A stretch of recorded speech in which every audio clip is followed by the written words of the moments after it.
Mes su jumis Lietuvos žmonės. Kai jūs išgirsite savo radio aparatų svetimą balsą, žinokite... Mes kalbėsim tol, kol būsim gyvi, kol mūsų išėlė išmės, mes čia. Jeigu mūsų balsą pakeistų tyla, pradžioje galbūt tik nustebtumėte. Galbūt kurį laiką gyvenimas nepasikeistų. Bet netrukus suprastumėte, kad esame daugiau nei balsas ir vaizdas, daugiau nei kasdienis įprotis girdėti ir matyti pasaulį, kad mūsų balsas tai jūsų pačių balsas. Todėl mes ir esame ten, kur esate jūs.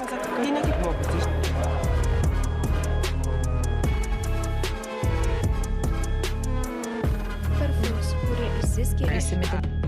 Jau pirmame rate pasipylėtiems dalyviams teko net pasitraukti iš varžybų. 2 aukso, 3 sidabro ir tiek pat bronzos. Tokį medalių kraitį lietuviai parsivežė į Berlyną. Kiekvieną akimirką svarstydami apie tai, kas yra svarbu. Kartu su jumis nuspręsdami, kas svarbiausia.